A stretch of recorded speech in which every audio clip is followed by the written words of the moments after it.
All right, another quick episode of Watch Your Strappin. This is the same watch I've been wearing actually the last week. Yeah, I've just been enjoying, well, pretty much an entire week. I think I got this strap from the Strap Tailor.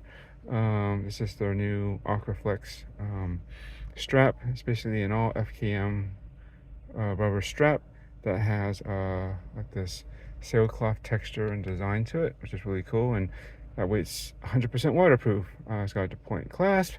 Um, had a couple issues, admittedly, but they were all pretty quickly resolved. Originally, as I mentioned in my previous video, they sent me the wrong size, 20 millimeters. It's supposed to be 22 on this for this. By the way, this is the Blancpain by Swatch.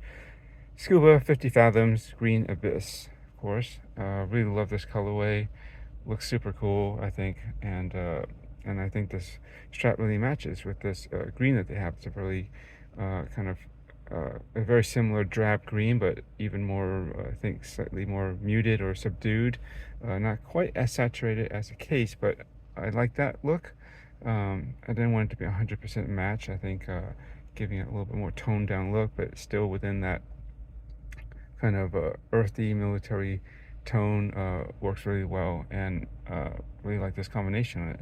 Again, going back, I had an issue with the class. The one that they sent the replacement with on the 22 was a bit loose. Just watch my video. It was easy to just kind of set off and trigger with just pretty much a slight brush to either side of the point buttons here, and I pulled the one from the incorrectly sent one at 20 millimeters because it's the same 18 millimeter clasp, and swapped it out, and this one holds a lot better. It doesn't have that issue. I have an order from a class of a similar design but in black from, I was going to get it from Straps Co, but they actually charged a bit more, and I saw that they had something similar on Strap Habit, so I decided to go with that one. It's about 10 bucks less or so. It's around 20 bucks, which is the one from Straps Co. I think they were charging $35 or so. So yeah, I figured with that, give it a try. I believe all these strap manufacturers are basically getting the same the point class design. They just basically changed this part of it that folds and locks down on the, as you can see in the outer with the buttons on it. That part of it changes a bit to suit whatever design they have. You know, it might be, there's this one signed with the Strap Tailor logo here. Some of them may not be, and they might have a different shape. It might be more, slightly more rounded. This one has angles to a point, which is nice. But the one on the, which I'll show as soon as I get it, which should be coming, hopefully it should arrive sometime this coming week, because it's been already shipped out. I can't imagine it, and it's within the United States, so I can't imagine it taking 2 weeks to come out from wherever they come out from to the West Coast in California. But as soon as I get that, I'll swap it in, and hopefully everything works just like I planned it should. If it doesn't, well, I might still do a video about it, so just in case anyone was thinking of swapping it out, then they would know if it works or not. But we'll see when that happens, probably later this coming week. But yeah, anyways, just wanted to do a quick video on this. It's just been running really great. I think it looks really good on this combination. I may get one of these straps in black at some point. I think that'll work very well with this as well, but I like this basically tone on tone sort of look going here. And yeah, it's been great. It's comfortable, easy to remove, easy to clean. That was the main reason why I wanted to go with the FKM rubber style. But I did really, especially for this watch, want a sailcloth looking strap, you know. But again, as I mentioned in my other videos, a lot of them, in a mix of price points, they tend to make them with a sailcloth material on the outside, yet the inside is lined with leather. Yeah, doesn't make any sense to me, and kind of defeats the point, other than to get that look. And I'm sure I'll feel comfortable, but you know, I want the performance, something that's truly water resistant, that's not waterproof. And they say, well, yeah, nothing's truly waterproof, no strap is. Well, I mean, this is 100% FKM rubber, so I think that pretty much means it is 100% waterproof, 100% water resistant. However you want to deal with it, it's not going to get messed up by water whatsoever. Now there are some, including some more expensive brands like Artem, that supposedly, I don't have a clear indication of what they're using. I don't try to figure it out, but I believe it's some sort of synthetic leather that's inside, that's lined with, and that's supposed to have some good water resistance. But the fact that it is even supposed to be leather-like, but although not truly, it's artificial. Just by that nature, I can imagine it may still wear down and not work as well. I have heard some people have bought them and tried to clean them, and that's what I would do with such a strap. But at least $200, right? Those Silk-Class straps. That's gonna be a pretty risky gamble if it doesn't last as long as I think it might, given how I handle my watches, because I would want that to be washable. I wash all my watches after work. I just like to have a clean watch because my environment gets dirty and I get sweaty and all that, and I like to have a clean watch. That's why I never wear leather to work. That's for sure. And so even leather like I don't know. It doesn't inspire 100% confidence.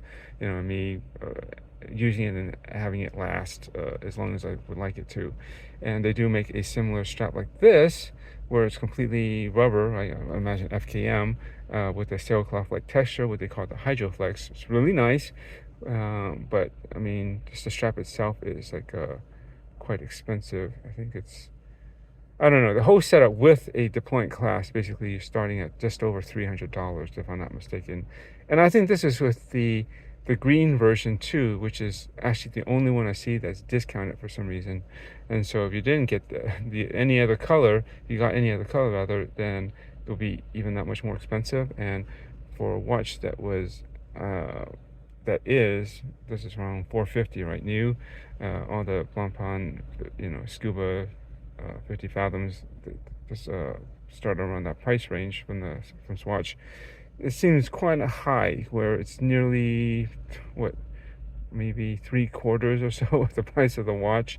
And yeah, I don't think it deserves a strap that nice. And honestly, I'll have to compare, but I'm not sure how much better that would be compared to something like this.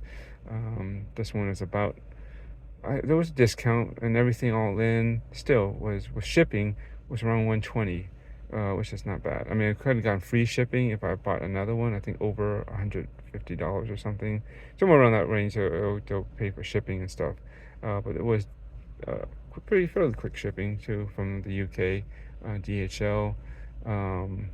Yeah, and I also mentioned Deluxe was another brand that has something very similar to this too, but the strap itself is not that bad. It's around $100 or maybe just under, but maybe it's around 100 something. But basically, you have to, again, the way they design it, you sort of need to get it with their deployment class, and they have a pretty neat looking designed spring-loaded system. I guess that's more of a this is more of an Omega's design, I would say, and then the other one is supposedly more of a Blancpain design, with the spring-loaded, dual deployment.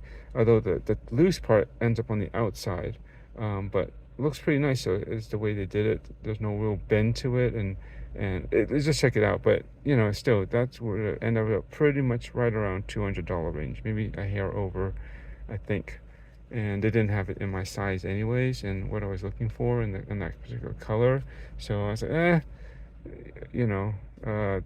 let's give this a try. And Strap Tailor has had a pretty decent reputation from what I heard and I guess read in the internet. Anyways, so yeah, overall very good customer experience. They were very responsive. They quickly shipped out the replacement strap. Let me keep the wrong one, which was good because I ended up needing to use the clasp from that one, and timely. So I got it when I told them I got it on a Thursday. Wrote in, they responded on a Friday, shipped it out, and it's supposed to arrive on the next following Wednesday, but it actually got in sooner. Got delivered on a Tuesday to there.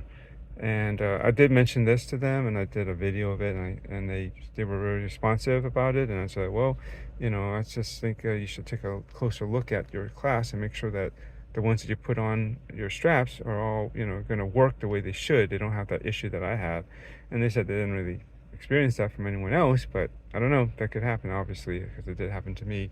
And I just offered to send them a link to my videos and to illustrate what exactly was the problem, what happened.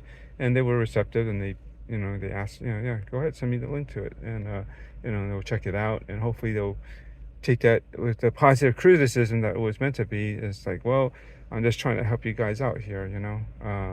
You overall, you offer a pretty nice package and competitive pricing. It would be a shame if that issue that I had was more frequent, because someone might put this enjoying the watch, and they didn't really realize that how easy it could be triggered, or sometimes, right? At least depending. And I look at my video, I explain why it got so loose, but basically the tooling was a bit shallow on one of them, so didn't really have a deep enough catch, so it's really easy to knock and get loose. So I think I could have gone away with it with this.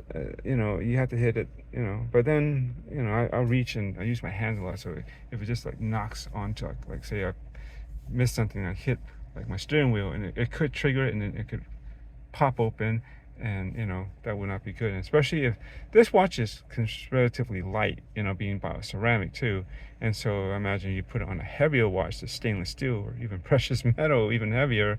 Yeah, that could easily, if that deploys so quickly, this thing could quickly roll over and maybe hit perhaps a hard surface that your wrist might be just right over or near, right? Or depending on how you hit it, maybe if you don't, if just brushed up against your pants or something, I don't know, and that that undoes, then that heavier watch would definitely be even easier for it to just pop off and hit the ground, and cause even worse damage, right?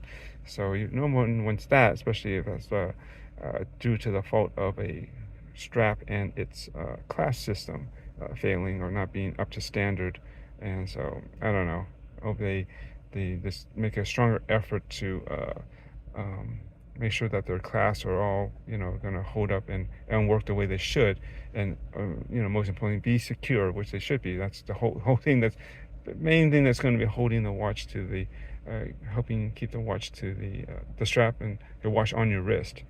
That's about it. I gotta get going, so I just wanted to do another watch a Strappin. It's the same one. Sometimes I do that, rarely back to back, but I have really been enjoying this combination this past week, especially on my day off. I wish I had done one of these when I was out taking pictures. Beautiful day, coast of San Francisco on the beach side by the Cliff House. I did post some pictures on my social on at Chronocraze on my Instagram, and whatever the few groups on YouTube, on Facebook rather, that I have subscribed or been part of. If you have, or you are part of that and see my Instagram as well, you've probably seen that I'm posting on those. So anyways, that's it. Thanks. Enjoy your watches. I'm going to continue to enjoy it this Sunday that I'm on right now. Later.